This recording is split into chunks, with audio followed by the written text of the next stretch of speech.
we're all really willing to examine our foundation and question our foundation.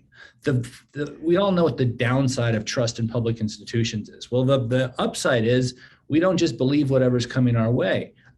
People of all political persuasions are willing to take a fresh look at their history, and I'm glad that we've had such a great response to this book. I'm glad too, because this is an interesting time for fact checking and getting things straight. Mm-hmm.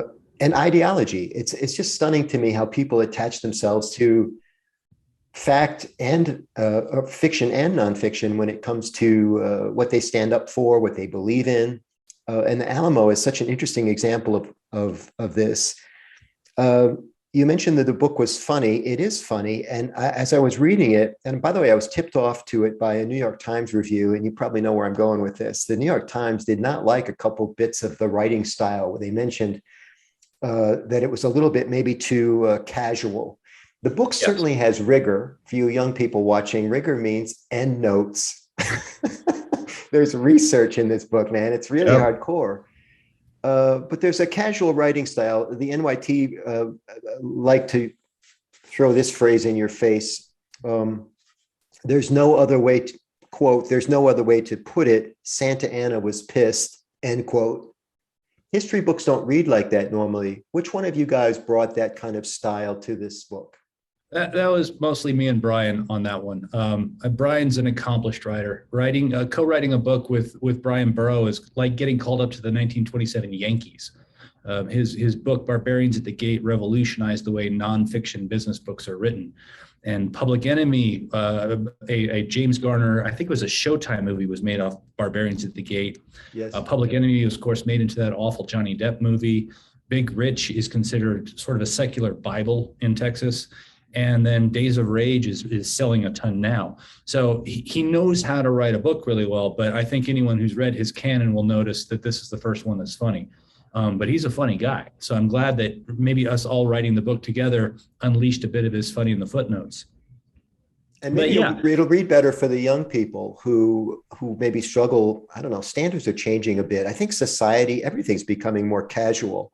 Yes. How interesting that the truth and fact is becoming more casual, even as we become the best educated society in history. Mm-hmm. And that comes up in the book a lot too. I may have interrupted you a second ago. No, I think sometimes people mistake a high-minded, serious tone for serious information. I think there's a way of getting it.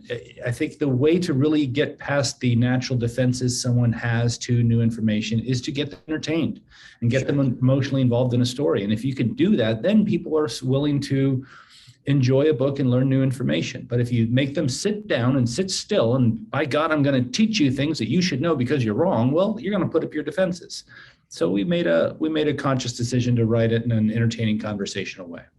And it's a nice parallel track to how a lot of people have learned about the Alamo through entertainment, right? So here's history. Here's something that actually happened. That's a really good point. I never thought about that. You could put that in the revised. I can't wait to think that up later. That's great.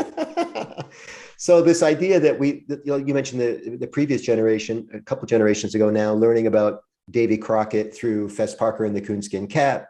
Yep. A most recent generation learning about it through Billy Bob Thornton's version of Davy Crockett. And I think the movie was called Remember the Alamo or something clever like that. Yeah. But it's fascinating to me. And you called this book, you actually termed it, like you gave it its own genre, which is great. Historiography. Is that how you say it? Yeah, it's a history of the Alamo. We weren't, because so much of what has happened with this story, this creation myth of Texas, the story that we tell ourselves here in Texas to show why we're different and why we're braver and more independent than people from, I don't know, Vermont, the story has evolved, and the way we have told the story has changed over the years, and every generation fights about this history. And I think that history of the history is much more interesting than what happened over 13 days. 100%. And I want to spend most of our time today on that. We are going to talk, for those of you on the edge of your seats eating popcorn, we are going to talk about the battle itself and some of the things that happened and you think happened that didn't happen at all.